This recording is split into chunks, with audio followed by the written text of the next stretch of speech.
It's about 1,000 degrees in here. And I'm hoping the hogs come out before we die of dehydration. Yeah, something else that we might die of is a spider bite.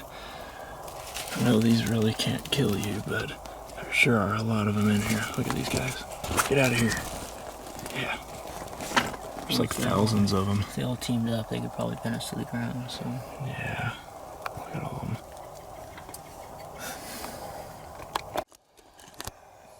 Something else, we had this blind sitting out here for a while. We haven't hunted this blind, or this particular feeder, for about, I don't know, a couple months. When we showed up, it was all laid out on the ground and trampled over, and somebody did us the service of installing a nice skylight. Yeah. See? Really helps the circulation. Yeah, it also helps with the mosquitoes getting in, just gives them another way to fly in. No, we're not keeping anything out. We're more trapping every animal in the acre in here. Yeah, I feel like Snow White with all the animals coming to me, except instead of forest animals, it's like spiders and moles and these giant grasshopper things that are everywhere in here. Well, we did have Templeton visit us. Oh yeah, the rat earlier. Yeah. Yeah, never a dull moment in the deer blind in the summer. Or the trash bag that we were stuck in. Yeah, I guess you can call this a blind.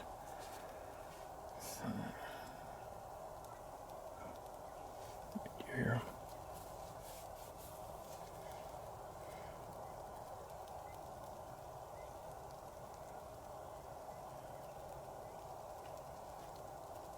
Get your bow.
A good shot. I think we both got him.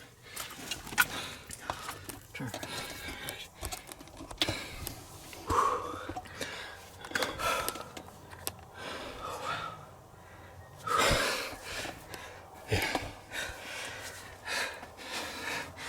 Yeah, so I know you couldn't see it on camera, but we were on full draw for at least a minute. Good Lord. From the time before the hogs ran out to the time we pulled the shot, we were at full draw, so my arms are kind of shot right now. Yeah, that's the best workout I've got the last couple months. Good Lord, that was brutal. But yeah, we heard them come in, and they were all facing us, just working in, and we didn't want to go for a headshot or anything dirty. We wanted to get a good, clean broadside shot, and so we just kept waiting and waiting. Our arms were just like the whole time, and I'm like, there's no way we're going to hit this thing. But sure enough, came and turned and gave us a, I guess, as good a shot as we can. We're like, they kind of spooked away, so we're like, oh shit, we need to take this shot now. Yeah, luckily one stayed below the feeder and turned broadside and stayed long enough for it to get our shot off. We've been going for this shot for a while now, so it's good to finally get a nice clean double shot on a hog. And I guess you'll be able to see from the video, but it looked like it was gushing blood pretty good. So. Oh yeah, you're using a stinger, right? Yeah. Yeah, I'm using a stinger too. Both using those stinger. They have the 2 main blades and the 2 bleeders, and I just sent that thing. Was a socket rocket right in there, and it just, I mean, it turned, and I literally saw just like a of blood just pouring out, and you can see it on the tree from here. I mean, that pig, if that pig goes over 20 yards, I will be thoroughly impressed, because that thing was just nailed. I mean, you could hear it just whack, just stick right in, and just, I mean, I've never seen any bleeding like that. So those stingers really did the work. Yeah, well, it sounds like they've all ran off and cleared out of the area, so we'll give them a few more minutes to expire, then I guess get after the blood trail and try to track them down before dark. Yeah, but overall, shoot, can't ask for anything better. No. We were just thinking we'd have to wait here till like 9 o'clock at night, because we're here, it's getting dark around 9, and we got here when? About 7. Yeah, about 7, so shoot, we had 2 full hours, and it's, I mean, it's ripe summer. It's, what is it, July in Texas, so it's pretty gnarly out here. So we're like, dang, we're gonna be sitting on our sweat for a while. But just as we said that, got the camera set up, they just, I'm like, oh, hogs. So, good deal.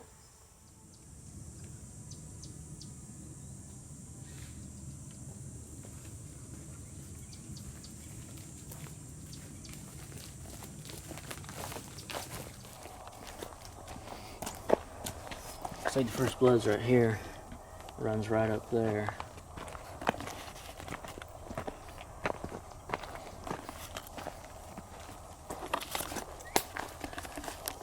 Here's the arrow.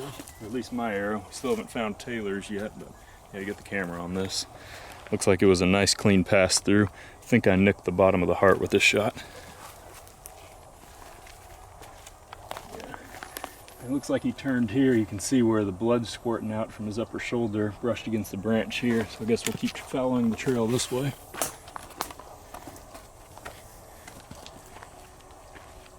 There's some more blood. Oh wow. Goodness. Oh, dang it. Yep, lost an arrow. This is the only bad part about catching a shoulder. Not the only bad part, but this was a smaller hog, so I like going for the shoulder because it tends to slow him down, and when it gets in there, it starts grinding. As he moves his shoulder, it grinds through, and that stinger broadhead just tears up everything. So that's why I like doing shoulder shots on smaller hogs, but this obviously is the result. And, you know, a good arrow's not cheap, so. But yeah, it looks like he ran through here, busted that thing off, and then just started driving through here, and he threw blood everywhere. He couldn't have made it much farther. Cut through some thick underbrush there.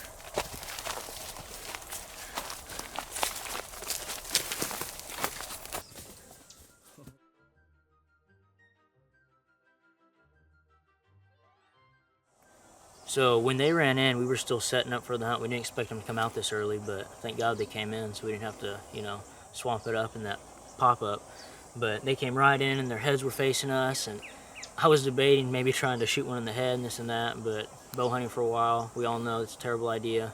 So we decided to wait, and we held and held and held. How long do you think we held? Yeah, at least a minute. Yeah, at least a minute, and that seemed like an eternity. But finally, they just kind of spooked, and he gave us kind of a clutch shot, and he opened up that pocket, like right to the pump house. He was slightly quartered away, and we did our little count. Tyler kind of gave us his 3 little clicks, and then we shot. And you can see the deal right there. That's where that Beeman went in. That's with a 100 grain stinger. And then here's where Tyler's arrow went in. See the hole right there. I mean, let's see if we slide it in there. There we go. So they were pretty much on point, and they both grabbed a handful of vitals.